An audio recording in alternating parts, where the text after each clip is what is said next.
This is a big old thing of hand sanitizer. I kind of like it. So, we're slowly making our way through the beginning of our first assignment.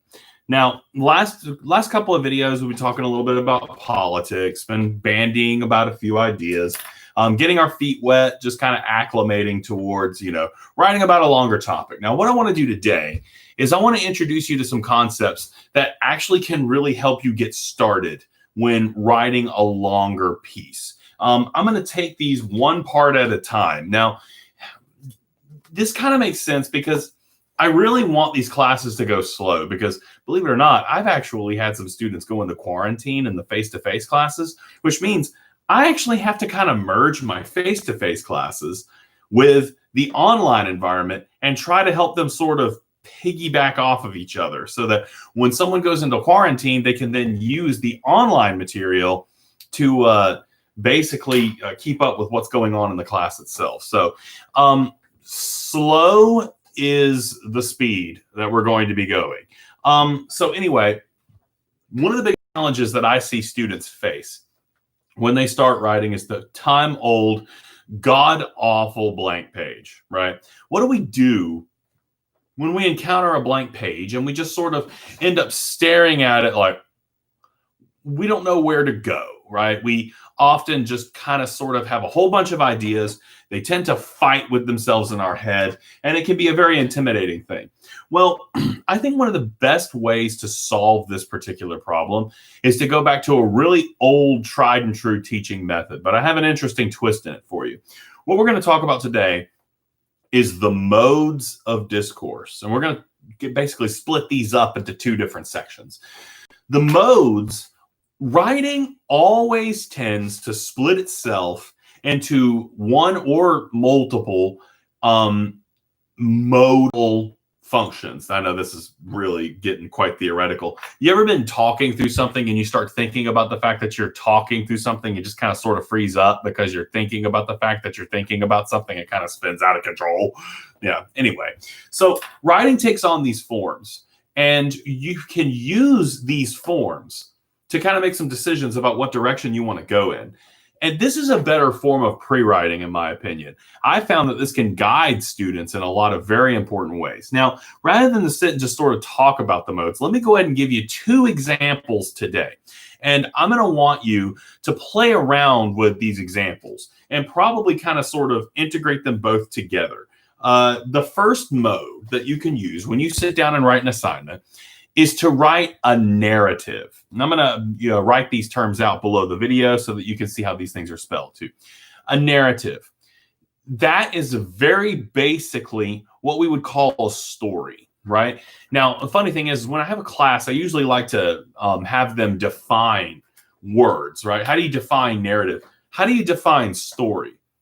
Sit and think about that for a second. Like, we all know what a story is. But when we start slowing down and really thinking about like describing a basic story, it gets a lot more complicated because we take the definition of this word for granted. A story is, in very simple terms, some type of chronological sequence of events told in some order, right? Stories don't necessarily have to be in exact chronological order, though. There are plenty of stories that bounce around in the chronology. If you've ever seen a Quentin Tarantino movie like Inglourious Bastards or Pulp Fiction, there's a lot of instances in those movies where we see things happen out of order. We might see a character die in the very beginning, and then later on, we see what led up to the events of that death, or it's kind of like wrapped in mystery for us most of the time. So stories don't have to follow that very rigid structure, but typically they go through a sequence of events. It's easier when we're beginning to write stuff to tell a story in a chronological order. When you start moving around things in a chronology, you make it a lot harder for yourself. Now, if we're writing something from a political perspective, is it possible for you to use a story? Yes. A narrative is definitely a tool at your disposal if you would like to write one. I'm going to come up with a couple of examples right off the top of my head. Let's say in the subject of gun control. This came up in one of my classes today. somebody said, well, what about a story about a child going on their first hunting trip with their father, right? That's kind of an interesting, positive gun rights story that you could use in order to kind of shade the writing that comes later, right?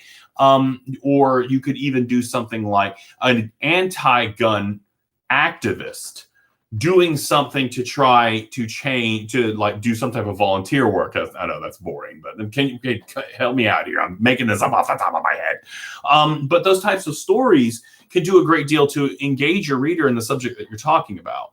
So as you begin a paper, you could always, instead of just looking at the blank page and saying to yourself, what am I going to put on this page? It's like, well, maybe I want to begin by telling a story of some type, right? Writing a narrative. Now that brings me to number 2. And this mode of discourse is called description. Now, when I play the definition game and I talk about description, defining description is an act of such utter insanity that it will make your head hurt. You'll feel like you'll need to take Advil or something. It goes very counter to our nature to define description. It makes no sense. So if I had to define description for you, I would say that it appeals to sensory details. Sensory details that appeal to sight, touch, hearing, smell. There's another one. Taste, yes. Sight, hearing, touch, smell, taste. That is what makes for good description. Now, I like to share an interesting experience. When you teach the modes, we used to teach them very separated from each other. You would have your students write a story or a narrative. You would have your students then write a description, a pure description, which in actuality is kind of an insane thing to do. I had a colleague one time assigned for his students. He wanted them to write a 4-page paper describing a baseball. And I was like, why would you do that, Greg? Why would you do that to your students? Why would you do that to yourself, man? And as a writing tutor back at my days at the university, can you imagine having an entire class outside your door all wanting help with their paper and you have to read like 28 papers about a baseball? That's what happens when you do very modal-centric instruction. Now, why would we ever just want to purely describe something? Descriptions are kind of odd when they're on their own. Maybe if you're describing something for the purpose of just giving information about it, but that's going to run into another mode later. Now, the way that I want to tackle this here, narrative works in conjunction with description. Good narratives almost always use heavy-handed description in order to engage the reader. Now, have you ever had an English teacher tell you, you need to make that interesting? And then you're like, well, Miss Schumann, how do I make that interesting? And she's like, I don't know. Use a dictionary definition. Because I don't know about you guys, but when I read a dictionary definition, I get kind of excited. Anyway, it's actually kind of a hard question to answer. How do you make something interesting? Well, let's do an experiment. I'm going to tell you a story. And I know normally when somebody says I'm going to tell you a story, it's going to get really boring, and it probably will, but you have no choice but to watch the video because I'm your teacher and you're going to do it. But in any case, here's my story. There once was a house. A guy walked out the front door. He went to the liquor store and he bought a bottle of whiskey and he went home. Not a very good story, right? It pretty much nothing happens. Nothing unexpected happens. It's just not a good story. Now, watch what happens when I utilize good description. There's a house at the corner of 8th and Elm. And that house, the foundation is crumbling at the northwest end. So it always lists to one side. The screen door on the front porch is hanging off of one of the hinges. And as the front door opens slowly with a loud creak, a man walks out in a patched overcoat and an oversized hat. He walks out the front door, and as he's walking down the sidewalk, he takes very careful steps so as not to step on any cracks. And as he walks, he mumbles to himself, typically numbers and equations, as he's speaking softly to himself, carefully trying to avoid the cracks.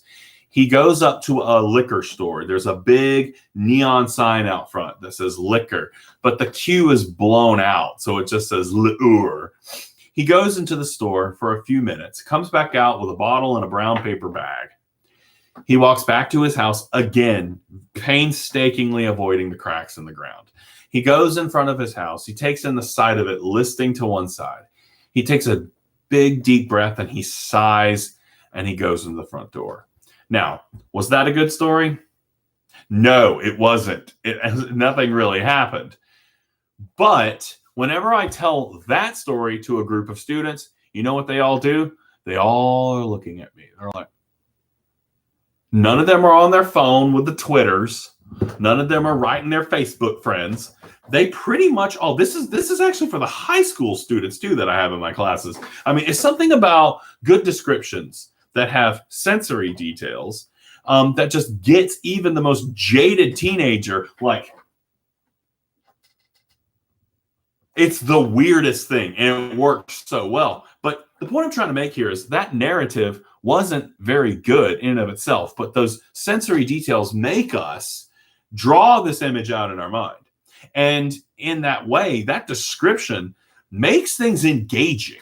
It's one of the most basic ways that you can take writing and instantly dress it up and make it better. It's a very fun thing to play with. Now, you're probably not going to be able to use description the way that I just did, because unlike a lot of English teachers, I'm actually a writer, right? I've got stuff published out there. I work very hard to put stuff out there. And so these weird tricks are very natural for me. I can pull that kind of description out of the middle of nowhere and I can throw it out because it's just what I can't snap. That's just how I do, boo. Now, don't be discouraged if it's difficult, because it is difficult. It takes practice. It took me years to figure out how to create a story like that could be simultaneously bad and engaging. Yeah, I actually sat down and really ironed that story out. I can make up the details as I go along, but I have that basic framework. So the point I'm trying to make here is don't get upset with yourself if it falls flat on its face. Here's what I want you to do in response to this video. I want you to go back to your political idea that you laid out last time that you were kind of bandying about, and I want you to tell me a story. I want you to tell me a story, and I want you to give me some good description with it. And I want you to give me, I don't know, let's go for a nice mature paragraph. Let's say I'm going to say 10 sentences. Give me 10 sentences of material, and then you'll have essentially a good intro for your paper, and you can go from there. Now, I'll talk more about the modes next time. And as we talk more about the modes, I think it will help you craft this paper with a little bit more direction. On that note, that's all for me from this Thursday. I hope you guys have a wonderful weekend, and play some video games or something. I mean, you've been listening to me for what, almost 13 and a half minutes? You get a life.